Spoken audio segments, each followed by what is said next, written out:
Parshas Vayechi is the shortest parsha in the book of Genesis and the final one.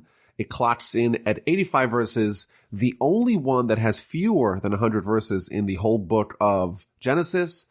And in this parsha, we're going to close the storyline of the Jewish people as a family or even as a tribe. By the time we arrive at the book of Exodus next week, the Jewish nation has burgeoned already in the land of Egypt.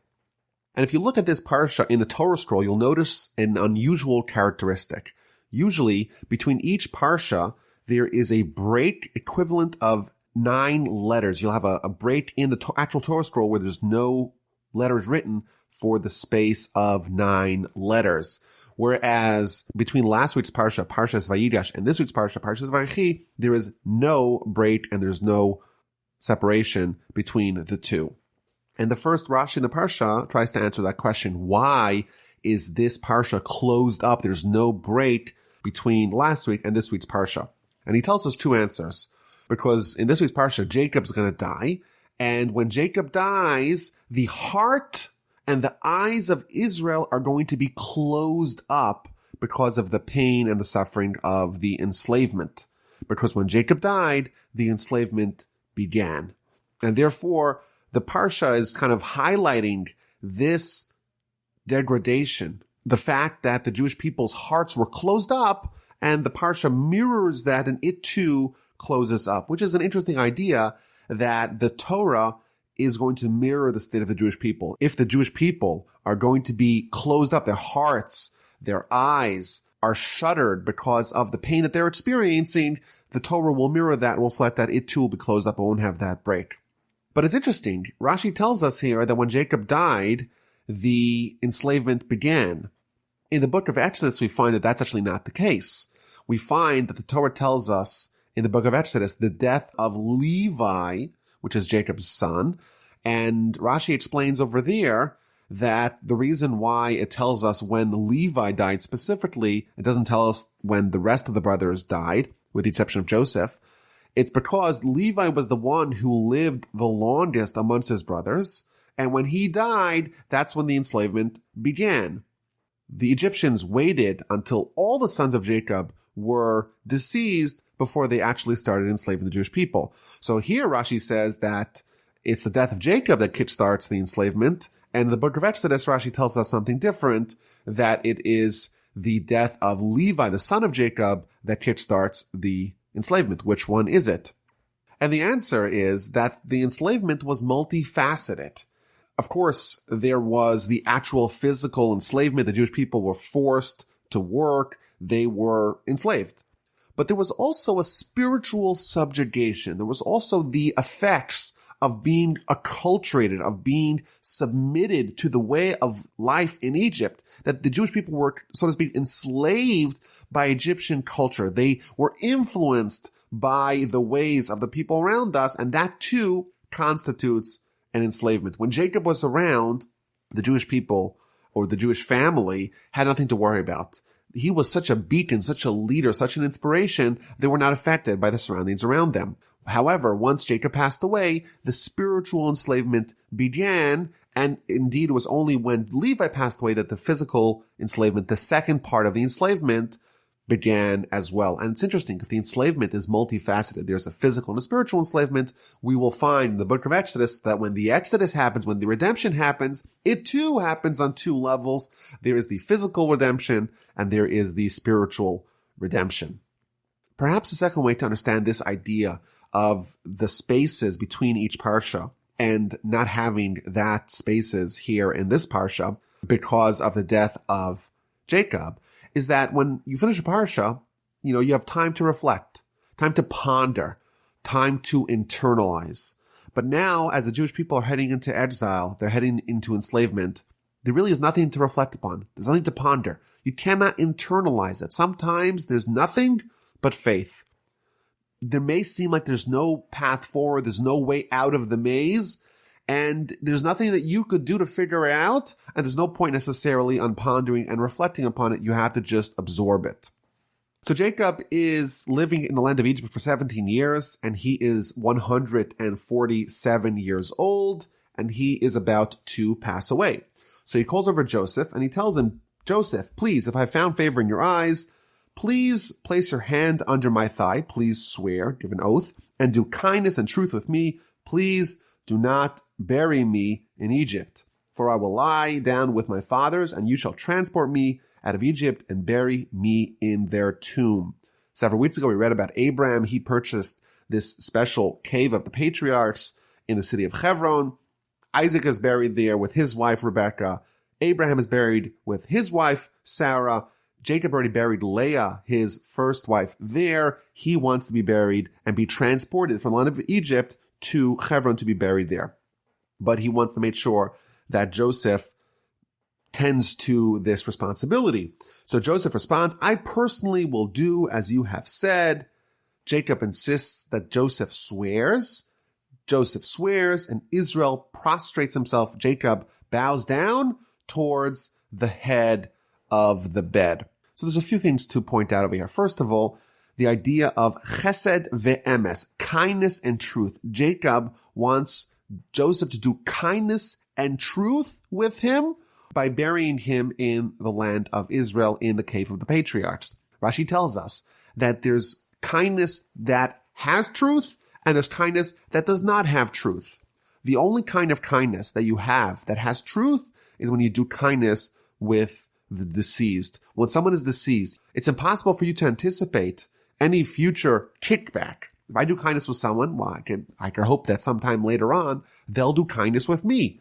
But if they're already deceased, the only reason why I will do kindness with them is because of truth without any ulterior motives. And that is the highest form of kindness. And Jacob asks Joseph, do truth, do kindness with me, bury me in the land of Israel. So if you read Jacob's request, it's really two requests. Number one, not to be buried in Egypt. Number two, to yes, be buried in the tomb of the patriarchs. Why does Jacob not want to be buried in the land of Egypt? So Rashi gives us three different reasons.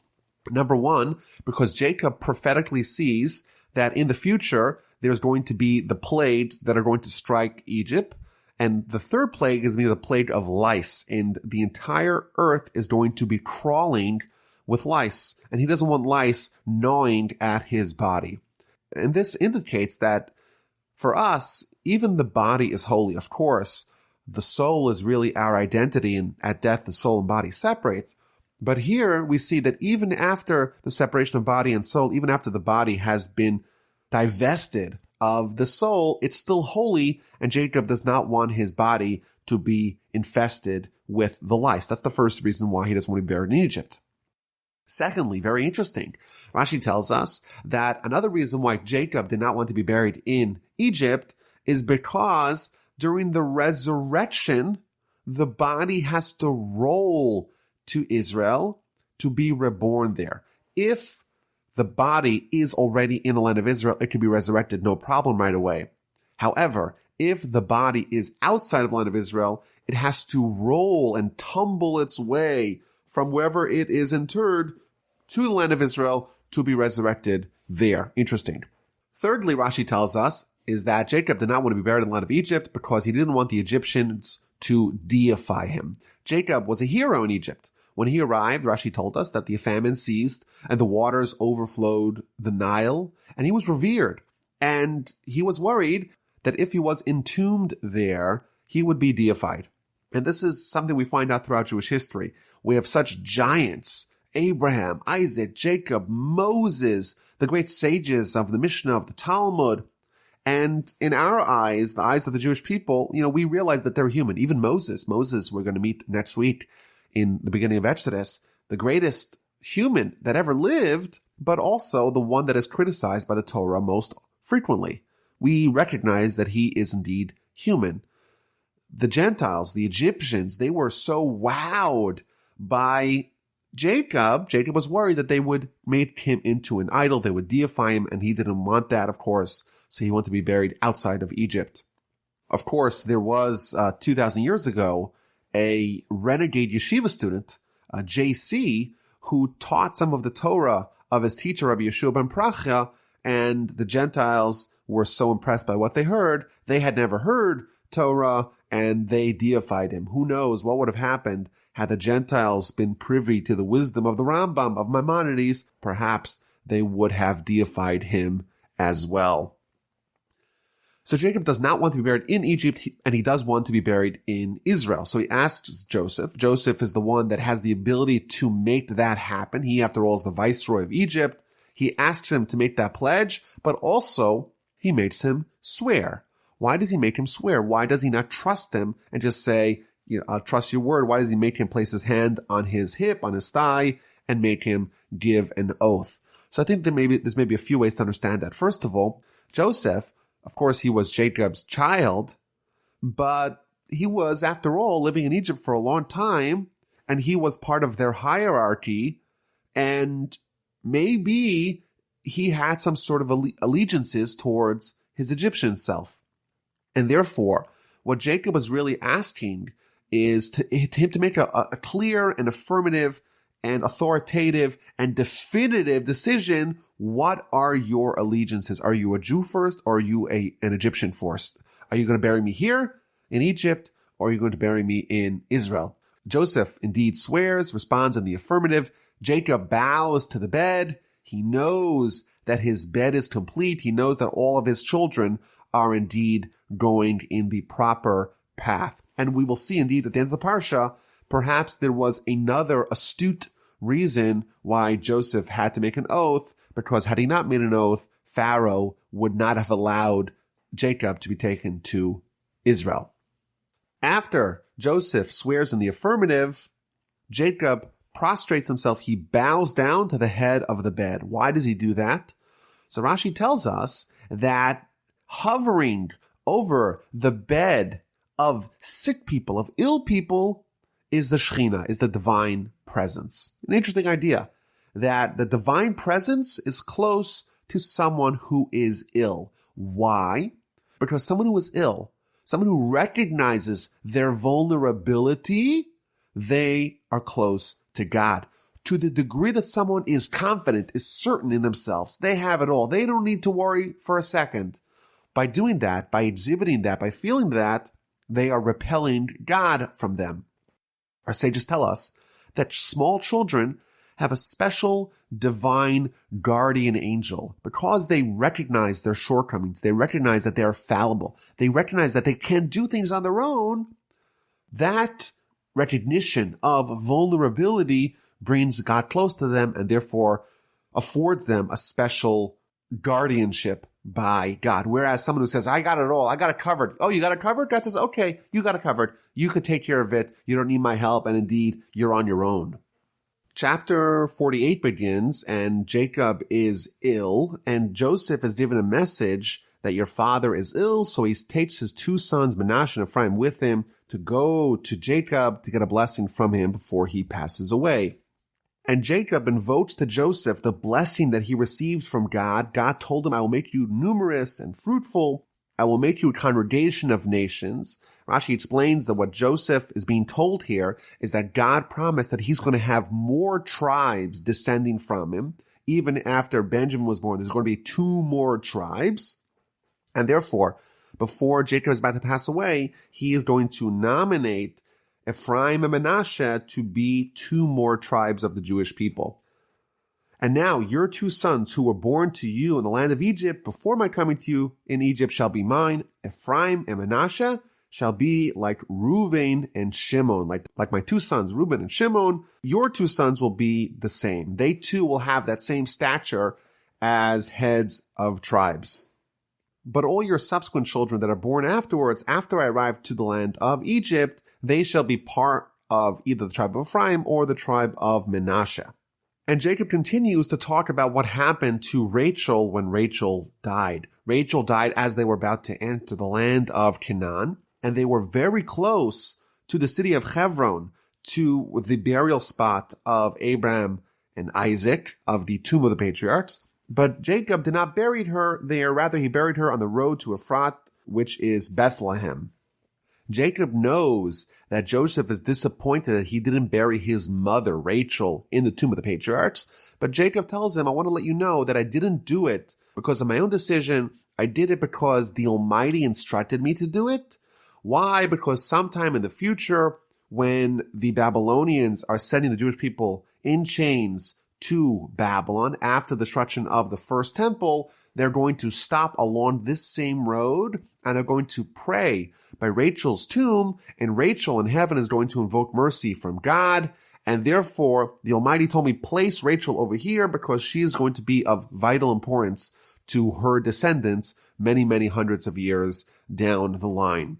And therefore, Joseph, don't be upset that I didn't bury Rachel in that place where I asked you to bury me. I did it because of the instruction of God. The Ramban adds that Jacob did not personally want to bury his wife Rachel in that tomb because he was embarrassed to have married two sisters, and therefore he only buried Leah. She was the first one that he married, and that marriage did not encroach upon the prohibition against married two sisters, so he buried Leah there and not Rachel.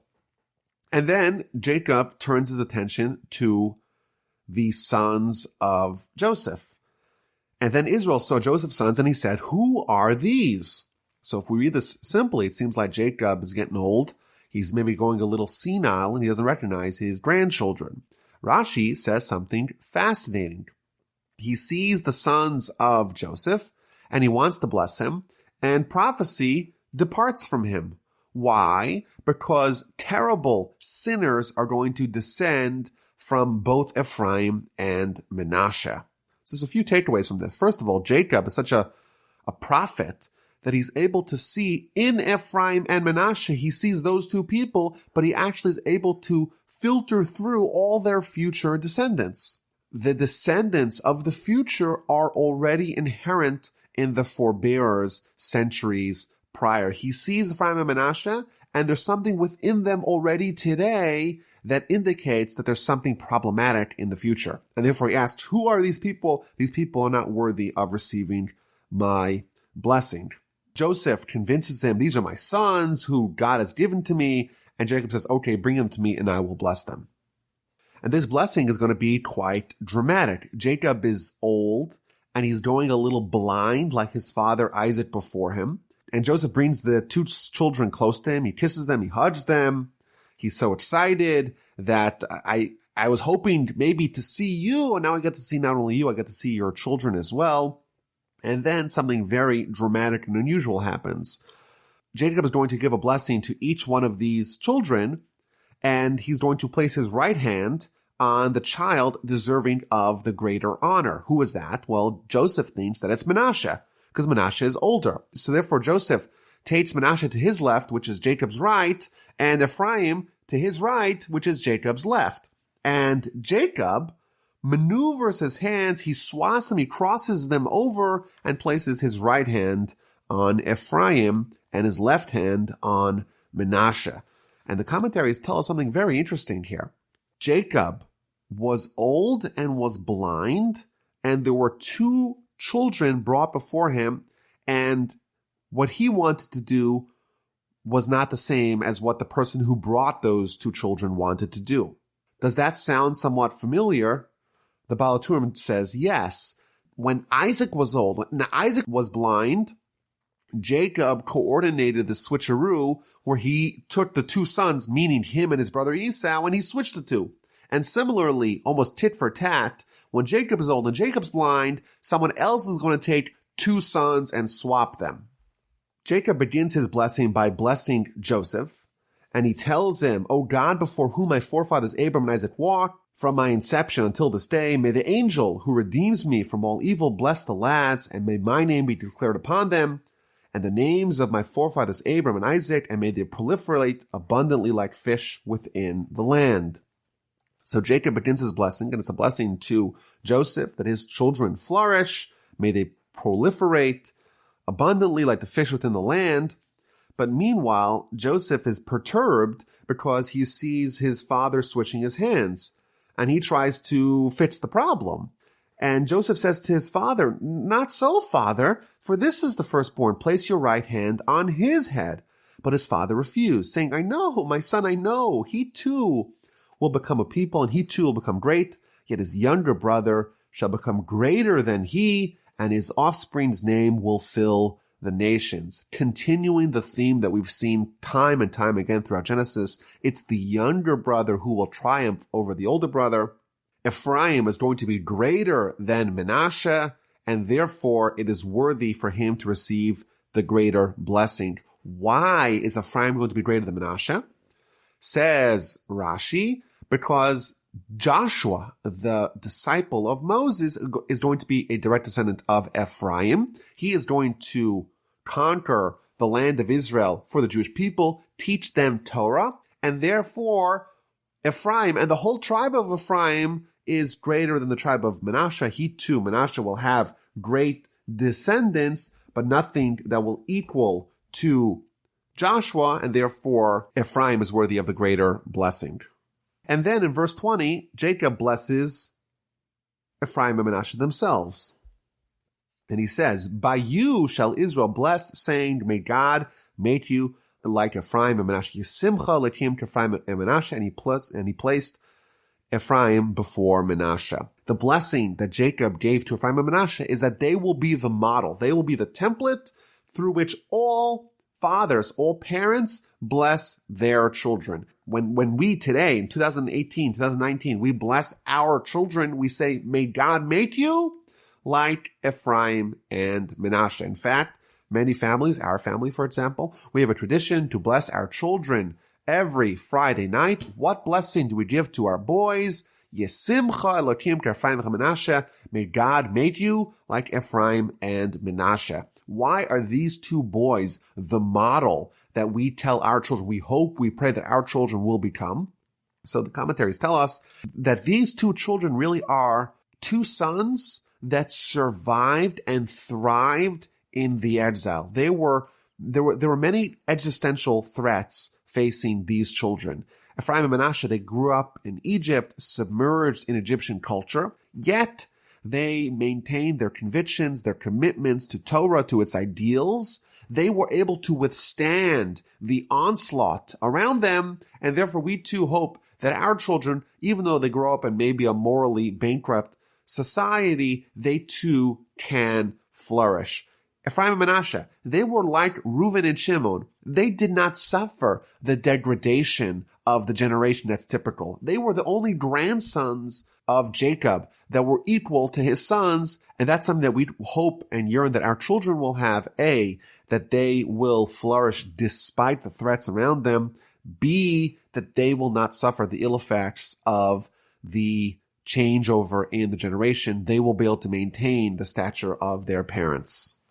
Chapter 48 ends with Jacob giving Joseph another gift, and that is the city of Shechem. The city of the Shechem is a city that Jacob conquered with his own sword and bow, and therefore that portion will be in the hands of Joseph, specifically because Joseph toiled intending to ensure that Jacob has the burial spot that he wants in the land of Israel. Therefore, Jacob will give him an extra city to be a burial spot for him in the land of Israel. And indeed, until this day, we could go, even though it's somewhat of a dangerous neighborhood, we could go to the city of Shechem, the city of what's called today Nablus, and visit Cave Yosef, the burial spot of Joseph.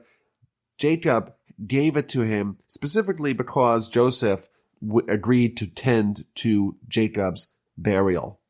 And this city, Jacob tells him, he acquired with his sword and with his arrow. Says Rashi, what does it mean, his sword and his arrow? Hi chachmaso v'tfilaso. It is his wisdom and it is his prayer. And here we're told that Torah, the wisdom, and prayer and tefillah, those are comparable to a sword and a bow. What's the difference between the two? A sword is used for close combat. You can't really use it if something is very far away, whereas prayer is more like shooting to the distance. It's the arrow. It, A, will always hit a target, and B, it could effectuate down the line, whereas Torah is almost like hand-to-hand combat. Interesting idea. Chapter 49 is one of the most iconic chapters in Genesis. Jacob is on his deathbed, and he calls all his sons, he gathers them around, and he's going to tell them what's going to happen to them in the end of days. And he gives them blessings Some of them are maybe rebuke. In fact, we find out at the end of the Torah, Moses does the same on his deathbed. He too gives rebuke to the Jewish people. He doesn't do it earlier. He waits till the last of his days. And similarly here, Jacob only rebukes and or blesses his sons when he's about to die. And it's one of the most poetic and layered portions in the Torah. Each verse has multiple, often quite disparate meanings. There's very long commentaries in Rashi, and of course we won't be able to go through everything, but we'll try to cover a lot. The first Rashi begins is that Jacob wants to tell them what's going to happen to them in the end of days. He was desirous to reveal the end, but the prophecy departed from him, and he started saying different things. That's what Rashi says. This is somewhat unusual. Jacob, it seems like from Rashi, was planning on giving an entirely different speech, but magically he had a second speech chambered, ready to go when his notes were taken away. It seems very, very strange. What does this mean that Jacob was planning to give one speech and he started saying something entirely different? And as we find out, it's a very poetic speech. He just had that planned and that wasn't part of his original speech.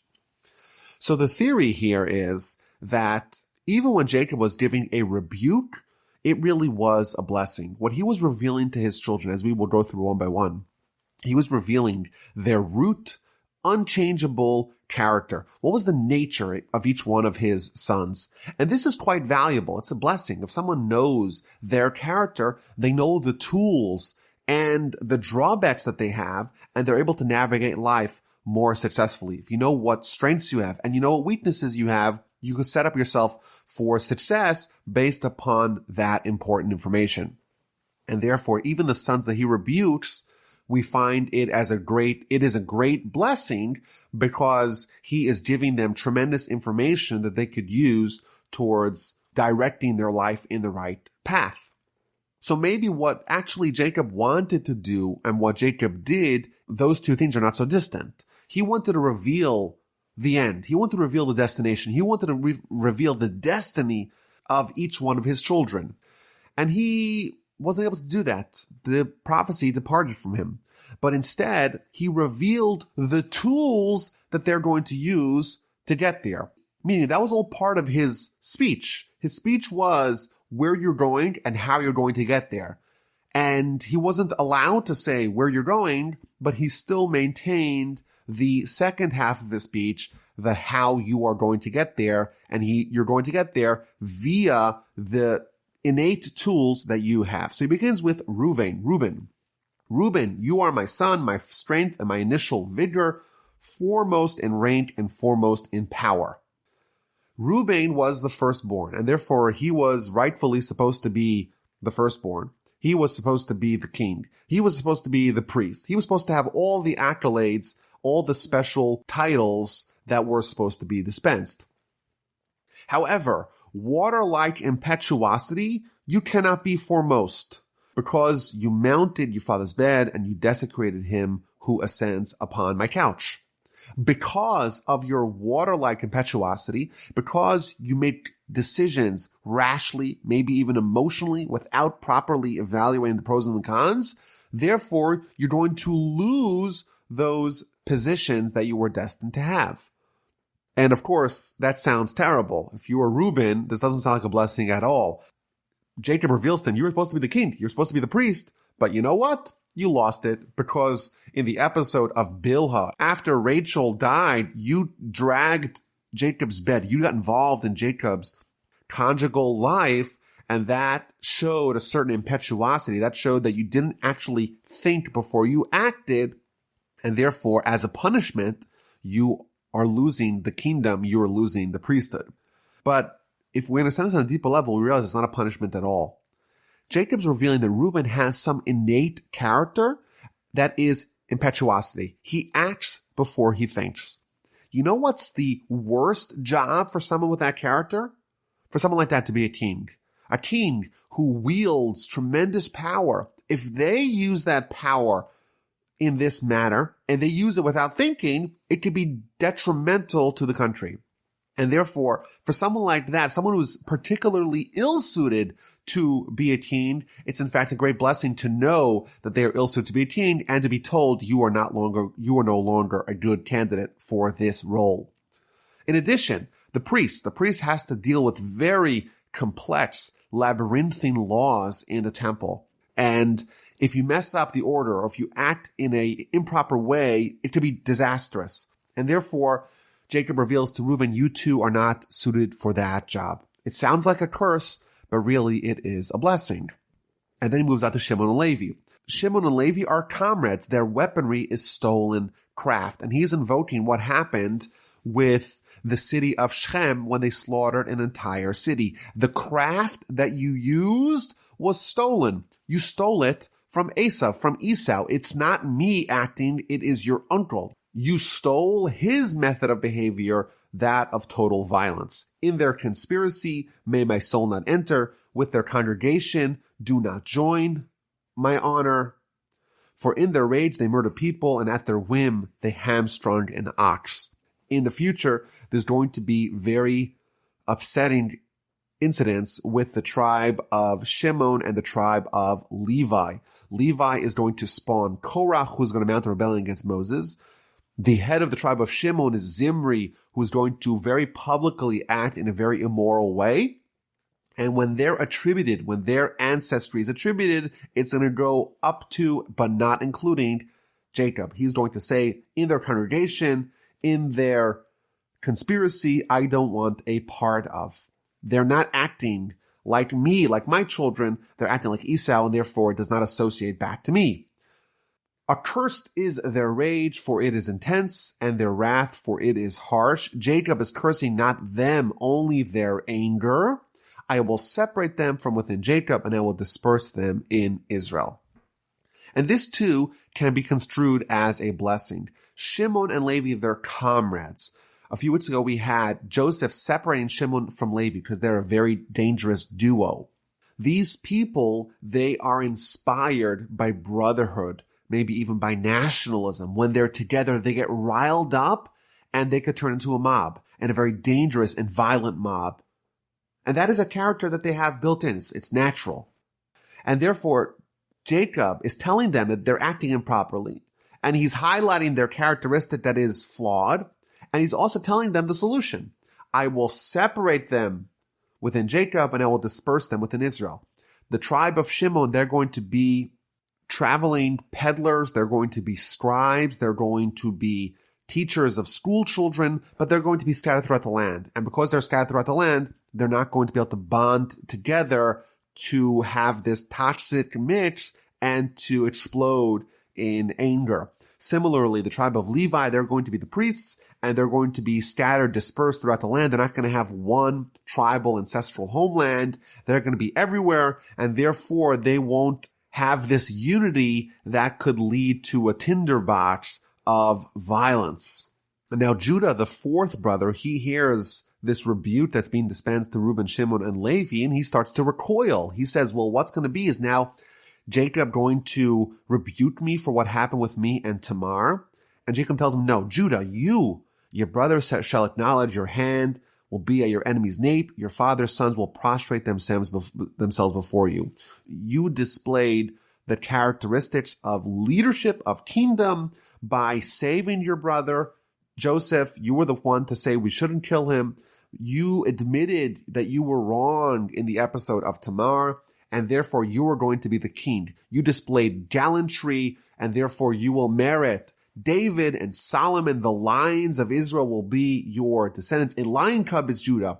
From the prey, my son, you elevated yourself. He crouched, lies down like a lion, and like an awesome lion. Who dares rouse him? All kings of Israel, all exilarchs of Babylon from David's time onward are going to be from Judah until the arrival of Messiah. The scepter shall not depart from Judah, nor the scholar from among his descendants, until Shiloh's arrival. Shiloh's reference to Messiah, and his will be an assemblage of nation. His land will be drenched in wine. There will be plentiful pastures for animals, producing lots of milk, red-eyed from wine, and white-toothed from milk. Says the Talmud in the book of Ksubas, page 111a, Rabbi Yochanan says, it is better to whiten your teeth to your fellow, to smile at your fellow, than to give him milk to drink. Even though when you give something tangible like milk, it's very appreciated, but when you show them the white of your teeth, it is even more appreciated. And it derives it from this verse that the whiteness of teeth is better than milk. The next two sons of Jacob are Zevulun and Yisachar, Zebulun and Issachar. These are going to be a tag team. They're going to have an agreement. Zevulun shall settle by the seashore. He's going to be a businessman. He's going to live at the seashore in the marketplace. He shall be at the ship's harbor, and his last border will reach Zidon. He's going to be the businessman who's going to make a lot of money. And he's going to have a partnership with Yisachar, who's going to be the strong-boned donkey. He rests between the boundaries. What does that mean? It means that Yisachar is going to be like a donkey that bears a very heavy load. The load of all of Torah is going to be on the tribe of Yisachar. They're going to be a tribe of scholars, and they're going to have a partnership with Zevulun. Zevulun is going to provide the finances, Yisachar is going to provide the Torah, and they'll split both pots equally. Half of Zevulun's money goes to Yisachar, and half of Yisachar's Torah goes to Zevulun. And indeed, Zevulun is going to merit to have half the Torah. And in fact, even though he is younger than Yisachar, he's mentioned first both here and when Moses blesses the tribes in the end of the Torah, because his role is going to make it feasible for Yisachar to study Torah. Like the Mishnah tells us, if there is no flower, there is no Torah. Without Zevulun, Yisachar cannot flourish. Yisachar is compared to a donkey. A donkey, it's different than a horse. When a horse rests, you take off the load, whereas the donkey's load is never removed. The load of Torah is upon him at all times. And he's going to shoulder the burden of the Jewish people, become an indentured laborer for the Jewish nation. He's going to do all the hard work necessary to facilitate the very complicated Torah matters. For example, figuring out the calendar. That is a burden that he is going to bear to benefit the Jewish people. Dan will avenge his people. The next tribe is the tribe of Dan, and this is a reference to Shimshon, to Samson, the judge. He will avenge the Jewish people. The tribe of Israel will be united behind him. He's compared to a serpent, to a viper. He is going to bite the horse's heel, and the rider falls back. That's a reference to the famous episode of Samson, where he topples a building, not by destroying the building itself, but by destroying its foundations.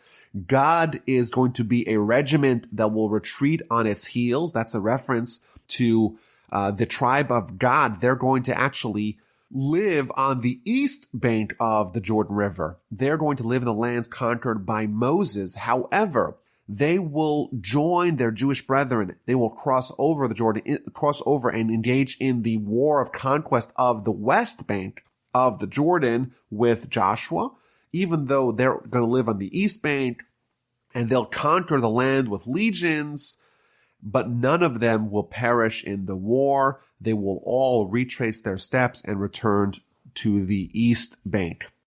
From Asher, his bread will have richness, and he will provide kingly delicacies. This is a reference to the land of Asher. It's going to be rich in oil. Rashi tells us this is the oil of olives, olive oil. You know, Houston, where I live, is an oil town, and someone showed me that they have a whole prospectus to invest in oil drilling in the territory of Asher because of all the references to oil, both here and in the book of Deuteronomy.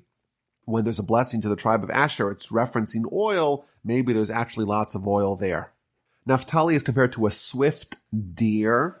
What this means, Rashi gives us three different interpretations. One of them is that when Jacob's body was brought to the land of Israel, to the cave of the Machpelah, to the tomb of the patriarchs, Esau was there not letting them bury them. And he says, well, it's my slot. He says, no, you sold it to Jacob. Well, where's the documentation? Well, they left it in Egypt. So Naphtali, who was very swift, he ran back, or he hurried back to go get the documentation. And finally, we get to Joseph. Joseph, a charming son to the eye. Each of the daughters climbed heights to gaze. When Joseph was nominated as king of Egypt, all the girls of Egypt climbed on top of the walls to get a glimpse of him, to be able to see him in his beauty.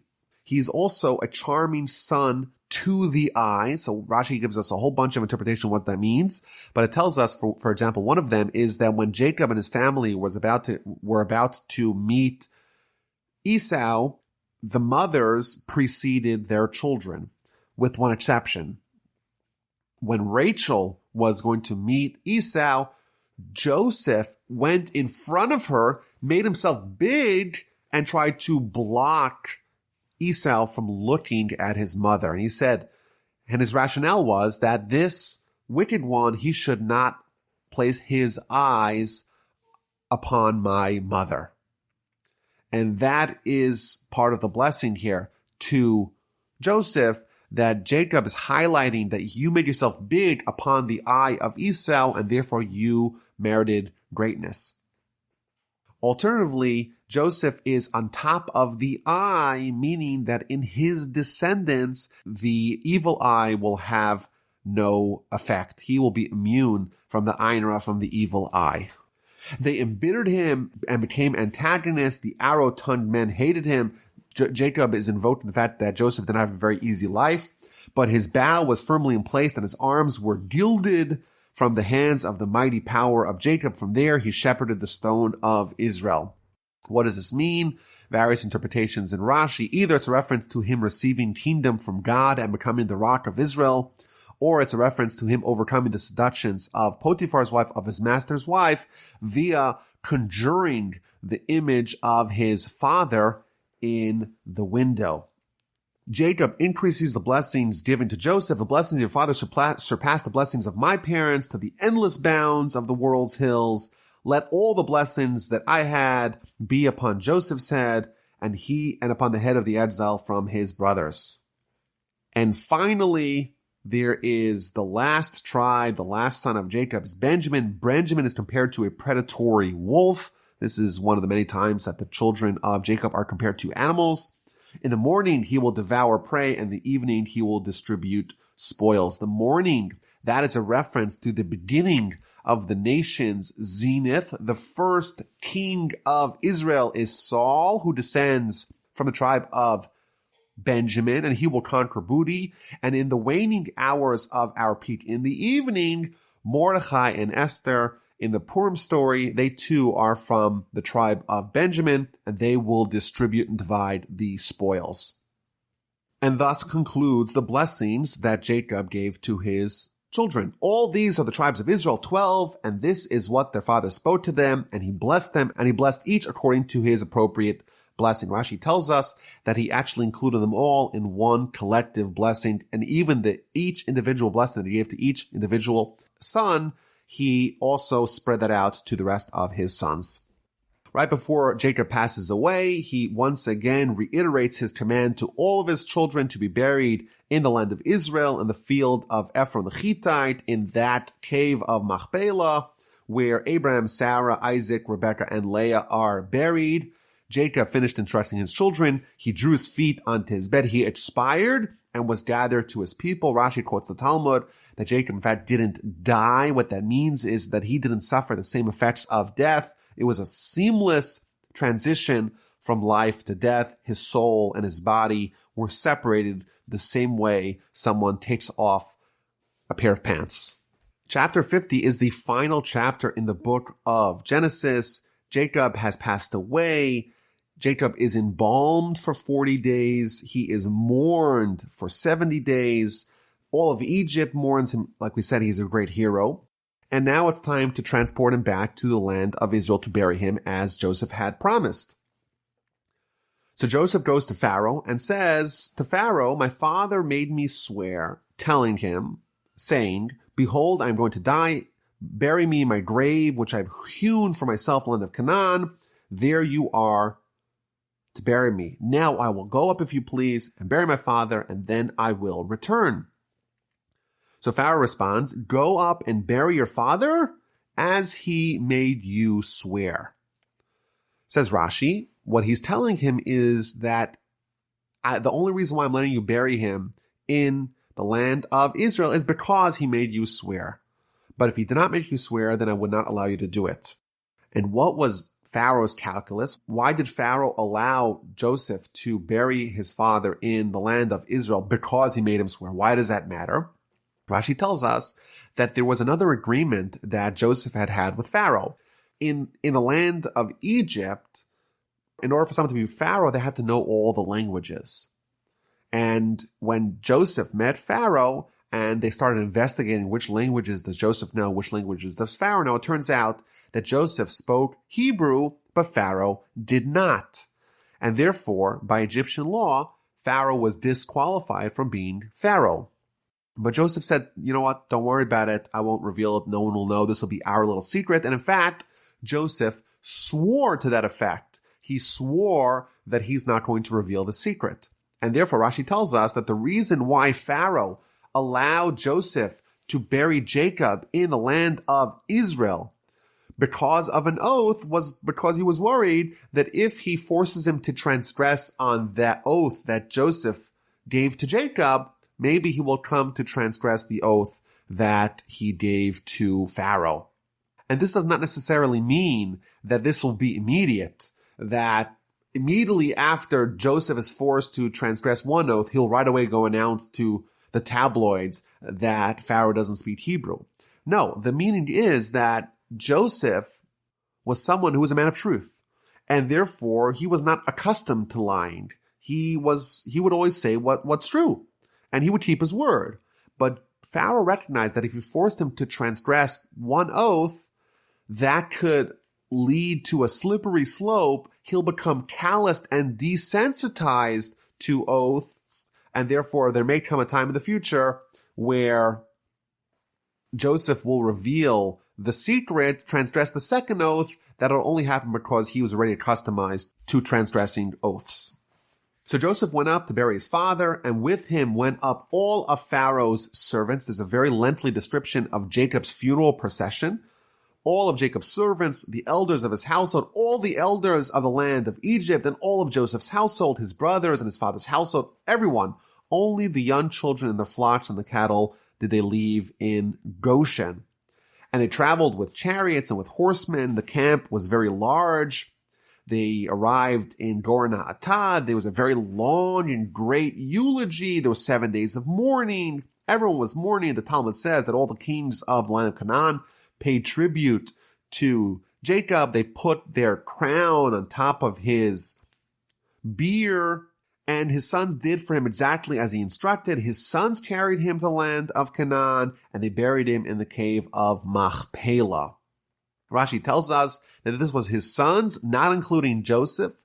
Joseph was a king, not including Levi, because Levi is in the future going to carry the Ark of the Covenant, and not including grandchildren, because the grandchildren were born from Canaanite women, and therefore Jacob did not want them holding his bier.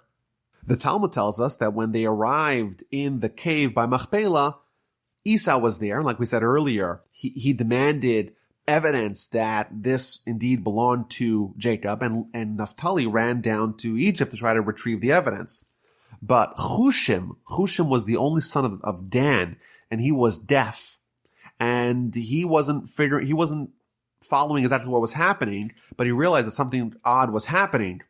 They weren't burying Jacob right away. So he asked someone, what's going on? They pointed, see that man stopping Jacob from being buried.